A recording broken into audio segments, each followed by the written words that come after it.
For the first time in over a month, Nebraska is the home underdog. But don't tell Matt Rhule's squad that. There's no belief in Lincoln, Nebraska that they can't win a game on their schedule. I'm your host, Nathan Johnson, alongside Brad Hopkins. It's time to break the huddle. Brad, number one offense in the nation, USC travels to face the number two passing defense in Nebraska. 7:30 kickoff on NBC. Don't know how NBC got this game, but here we go from Memorial Stadium in Lincoln, Nebraska. Betting line right now, USC favored by 6.5. Over under set at 57.5. Rooster's taking the over, just to let you know right off the bat. So he expects this to be a very high scoring game. And I guess the big question to be answered Saturday night is, can Nebraska's defense slow down Jaden and the Trojans' air attack, or will Lincoln Riley's offense get back on track after the bye week? Brad, when you look into this matchup, the number one offense versus one of the best secondaries in the country, does this feel like a strength on strength type game, or is there a hidden matchup that could swing it? This is a tall task. We all know how good a Lincoln Riley offense is, how good a Lincoln Riley passing attack is. They're elite. They've got some dudes on the outside. It's so interesting because I've been really impressed with USC. I think Lincoln Riley and that staff really had to take a deep dive and really look hard last year and say, what do we need to do better in the Big Ten? And give them credit. I think they've done a lot. They lost a heartbreaker to Illinois, but this is a tough task for Nebraska. They have not faced a passing attack like this. Yeah. Plain and simple. Thinking about Nebraska's schedule, they did play Cincinnati. Cincinnati's got a good offense. They've turned out to be a lot better than people thought they would be. Nebraska lost to Michigan. Michigan's got some guys. Probably should have won that game, but they've not seen an offense like this. No. A lot of speed, just a lot of athleticism. Jaden, Maiava, very talented quarterback. This is very, very tough. Matt Rhule in that defense stuff. They're going to have the Huskers ready, but to me, this is more about Nebraska's offense has got to get going. Yeah, we saw Nebraska's offense struggle tremendously against Minnesota in that Friday night matchup that we covered just a few short weeks ago. There was a lot of talk about Matt Rhule going to Penn State. There was a lot of storylines that week. Short week of practice. Your coach may be leaving. I think that didn't help the Nebraska Cornhuskers at all. And you can say what you want, but when you're an 18-year-old and you think that your head coach is leaving, it scares you a little bit. And they struggled tremendously. It was not the Nebraska team that we had seen early on in the season. Some say they got exposed. I said, let's see how they bounce back. And boy, did they ever. They get a big win versus Northwestern. Say what you want about Northwestern, but listen, I always say a team's identity is met with a big win or a big loss. How do you respond after? Nebraska came out and beat a solid Northwestern team. They did, and it's kind of, to me, it's kind of what we've seen and what we've seen Nebraska become. It was a 7-point win. They weren't great offense. I mean, Emmett Johnson, we're going to talk about him. He was the star. Nebraska kind of had to manufacture the passing game, but it was good defense. It was good special teams play, and they just, Nebraska is a blue-collar team. They just kind of found a way to win. Well, and I think that's a good point. I don't mean to cut you off there, but listen, we've seen in previous years Nebraska always labeled as the team that couldn't finish. Yeah. And this year we've seen them finish time and time again. Their identity is so much better and stronger under Matt Rhule than it's ever been in years, probably since the days of Bo Pelini. Absolutely. And that's big for Nebraska because just a couple years ago, you might say, well, yeah, they played great, but they just couldn't finish. Mm-hmm. Now you're saying, yeah, they didn't play their best, but they found a way to win. And boy, if you're a Nebraska fan, you got to feel really good about that. And Nate, something else. I'm looking at this game against USC. Nebraska's sitting here. I believe they're 6-2. Mm-hmm. Yeah, you can find a way to beat USC. You have UCLA left. I think that's a winnable game. Sure. You got Penn State left. I think that's a winnable game. Iowa, and then Iowa. Oof, that's gonna be a big one. We'll definitely be covering that one. This once again, Nebraska has made. I mean, this is a huge year. Unless things really just go off the rails in the next 4 weeks, this is a big step in the right direction for Matt Rhule and that Nebraska program. if you were able to get this one against USC and get on a run, I mean, we're talking about possibly double-digit wins. That's huge, but you got to be 1-0 this week. But this is really, I won't say the season hinges on this, but this is a big momentum game, a chance to get some big momentum started for Nebraska. I think you read my mind perfectly. I was going to call this a measuring stick game for Nebraska. That's a good way to put it, absolutely. We've seen Nebraska kind of take on the ups and downs of a season as any college football team does year in and year out. You're going to have injuries. You're going to have losses that you probably shouldn't have lost. You're going to have wins that you barely escape. Again, Nebraska, finally the team on the other side of it, rather than saying, well, they played well, they just couldn't finish. Now they're finishing. They're already bowl eligible. If they can finish out, let's say they finish out with 8-9 wins. That's a huge season for Nebraska. Massive. Yeah. And if you're a Nebraska fan, you are cheering from the mountaintop in a very flat surface state, by the way, right? You're at the top of that stadium and you're just screaming from the mountaintop, so to speak. This is a big measuring stick game for Nebraska. Let's talk about Nebraska's blueprint here for a minute. Their offense is averaging 401 yards per game, ranked top 60 in the nation. Not terrible, not great, right? 35 points per game, right in the top 35. Dylan Rhule playing very efficient, 72% completion, 1,900 yards passing, and 17 touchdowns. He hasn't played exponentially better than other quarterbacks, but man, has he really stepped it up in this what I would say quarter half of the season. Yeah, started off slow and he's kind of been going up. Had a little bit of dip in Minnesota, but he's evened out. Yeah, I'm interested to see, and I want to make a quick point. Sure. Nebraska, the 31st team, scoring wise, there a little bit inflated because you had a week 2 game against, I believe, Akron, and then week 3 against Houston Christian, FCS game. So the numbers are slightly inflated. I think you look overall in Big Ten play, they did score some points against Maryland, put up some points against Michigan State. But really, Nate, once again, I go back to, I think this Nebraska offense is at its best when their defense is winning field position and creating turnovers. They're not a big explosive offense right now. I think Dylan put up less than 150 passing yards last week. They lean on, let's control the time of possession. Let's lean on Emmett Johnson in that running back room. And Dylan, we're not necessarily asking you to win the game, just don't lose it for us. And I think that's been successful for them. They've got 6 wins. And that's perfectly fine with a lot of college football teams. Once again, played really, really bad against Minnesota. That Michigan game was winnable. So it was. That, to me, that has got to be the formula is let's limit USC on the big plays.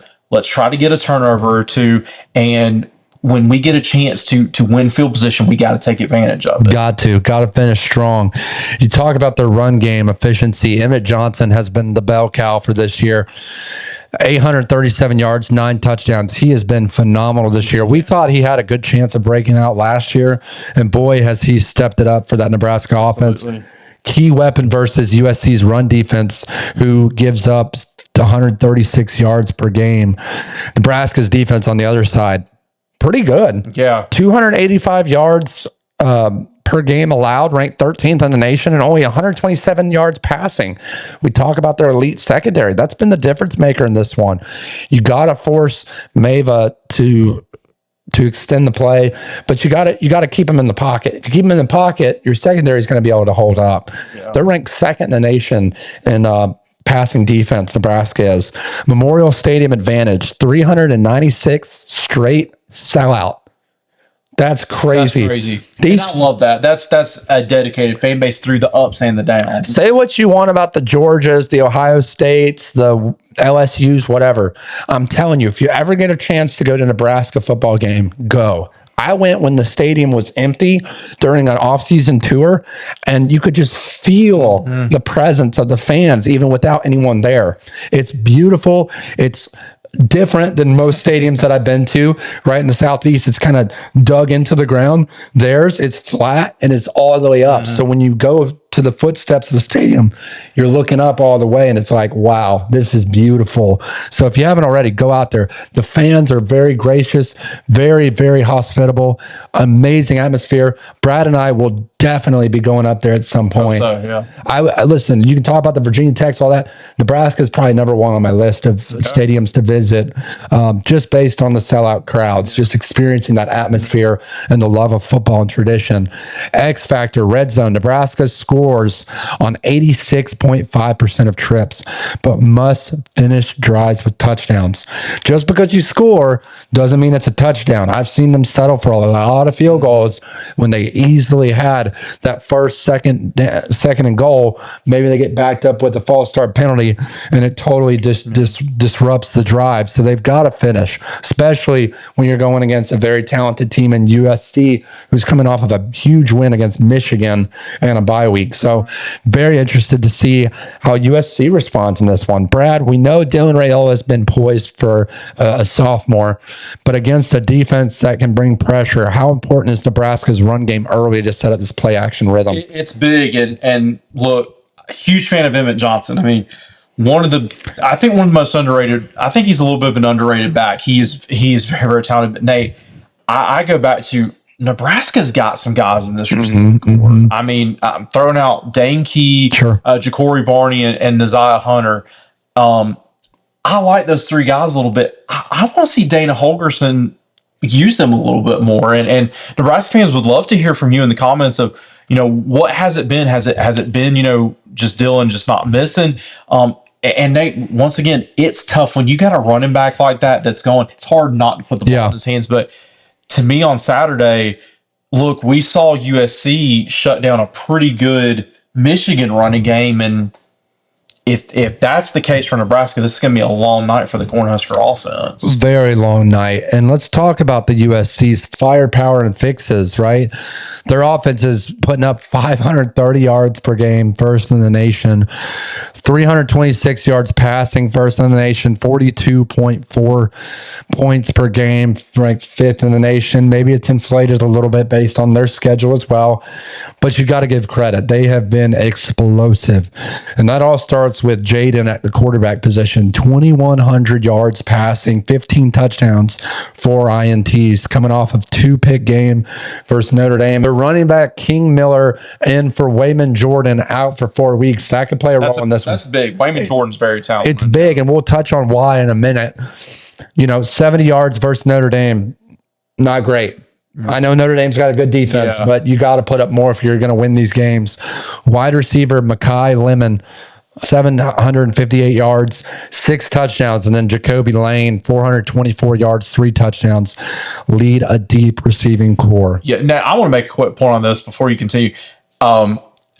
This 1-2 punch of Lemon and Lane, to me, behind Ohio State, is the best 1-2 punch in the country. These two guys are if you have not watched these two guys along with this USC pass attack, tune in Saturday night. They are very, Lincoln Riley's had some talented receiving cores going back to his Oklahoma days. Jordan Addison, all those guys, This one is up there. Yeah. 2 guys that are going to be making NFL rosters very happy. These 2 guys they're dudes. You look at their defense, though. They allowed 228 rushing yards to Notre Dame.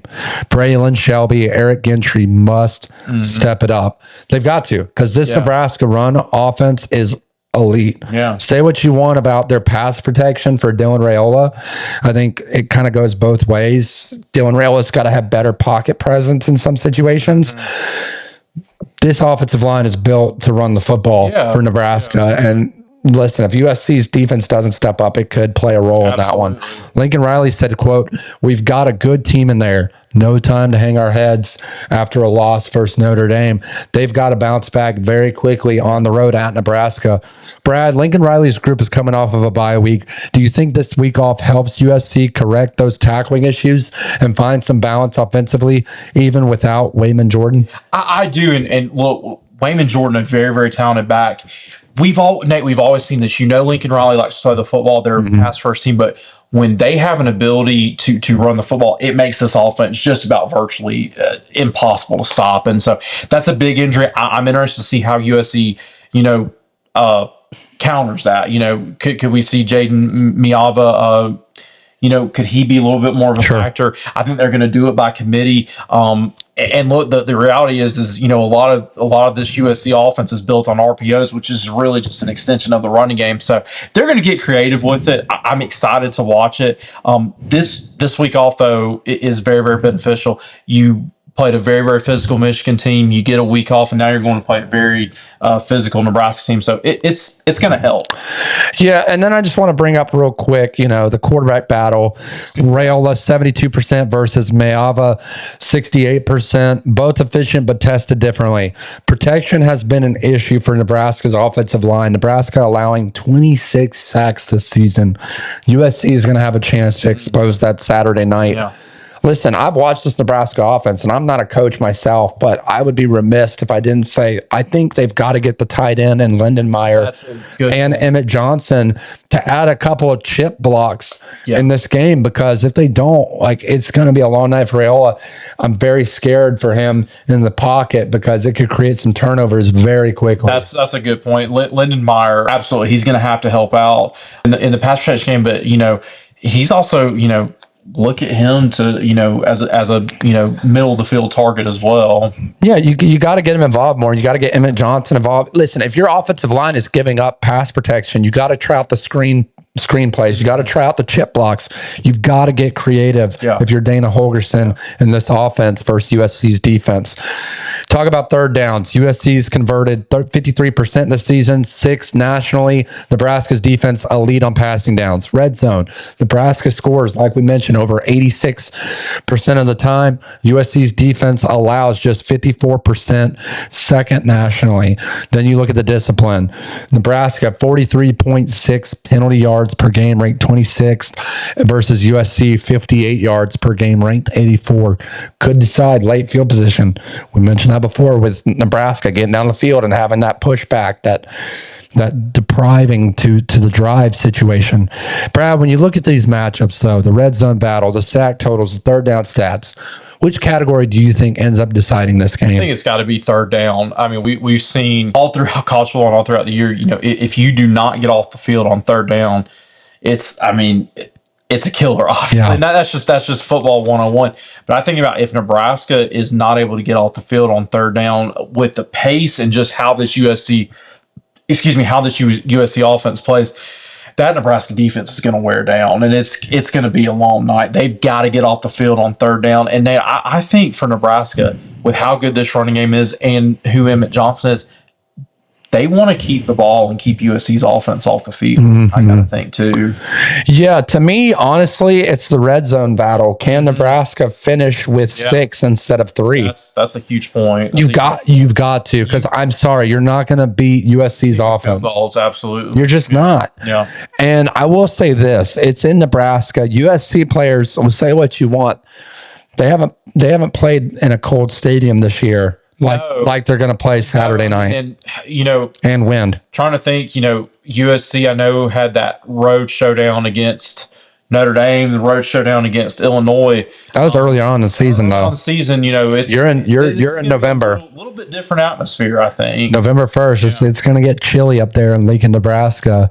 Going to need your warm coats for that one Saturday night. We look at the betting breakdown. Don't want to get too much into it, but Rooster's cocky pick is in Nebraska plus 6.5. Listen, the line started at USC minus 4.5 up to minus 6.5. Now I've seen some boards even at 8.5 in favor of USC. So very curious to see how that one plays out. Nebraska 5-0 hitting the over at home. So they put up points at home. They have been efficient on offense. Brad, from the bettor's perspective, actually, I'm going to cut this one out because we'll save that one for Rooster. Brad, as we close in on this one, I mentioned the spread, USC favored by 6.5. You got to give the edge to Nebraska and home field advantage with the crowd, the weather, etc. Who do you see coming out on top in this Big Ten cold matchup in Lincoln, Nebraska? So excited to watch this one. And just a quick shout out, you mentioned how did NBC get this game. I will say NBC has my favorite announcer in Todd Blackledge on the call on this Saturday night. So I'm going to tune in just for that. I love Todd Blackledge. Shout out Todd. Nate, man, I love Matt Rhule. I love what he's done at Nebraska. I'm going to take USC in this one. I just think it comes down to that passing attack. once again, I think Lincoln Riley, I've been impressed with the job he's done. He had a little bit of coaching turnover this past offseason. He has really made a big point, especially getting in the Big Ten, to I'm going to value defense just a little bit. And I think that's made him a better coach and made a better program at USC. I'm going to take the Trojans in a very, very close one. I think we're going to see a little bit of a shootout. I think Nebraska does make some plays on offense, but I think USC has just got a little bit too much offensive firepower. Yeah. And I think that the final point is I don't think Nebraska's passing game has enough to keep up with USC. So give me the Trojans in a very, very close one. Wow. Listen, I'm going to get a lot of comments on this one. Give me the Nebraska Cornhuskers. Listen, I'm big on Matt Rhule. I know I'm probably a homer. I probably glazed them too much, but I just like Nebraska at home. This is a different environment for USC than they played this year. A young quarterback coming into a very hostile environment. If Nebraska can get a couple of takeaways in this game and capitalize on it, they've got a really good chance to win this game. And I just think Matt Rhule understands the magnitude of this game more than Lincoln Riley. Lincoln Riley and that team, they got a long way to travel. It's cold. It's at night. I just think Nebraska finds a way to get it done late in this one. Give me Nebraska 31-30 in a close one. I like it. Either way, you're going to have explosive offensive plays, decent defense, and I think you're going to see a lot from Emmett Johnson. I think he puts up 2 touchdowns at least in this one. And you can't give up on the run game. Right. We see a lot of teams give up on the run game. Nebraska's got to trust in Emmett Johnson and say, hey, we're going to give you a few more carries than usual. Get that defense down early. Get them breathing heavy. And also at third, fourth quarter, wear them down. Also keeping USC off the field. Keeping them off the field and controlling tempo and time possession. Let us know down in the comments your score prediction, and be sure to hit that subscribe button. We're closing in on 1,000 subs. We really appreciate all of the support. We know the Nebraska fans in general have come out strong for Break the Huddle, so we cannot thank you enough. Absolutely. If you're a USC fan, join us every single week as we break down the best games in the nation, in my opinion, for each game day prediction and preview. We'll see you Friday night for Break the Huddle After Dark, where the North Carolina Tar Heels take on the Syracuse Big Orange. We'll be live with live commentary and analysis with a very special guest from a very good podcast covering close college football as well. We'll see you Friday night. It's time to Break the Huddle.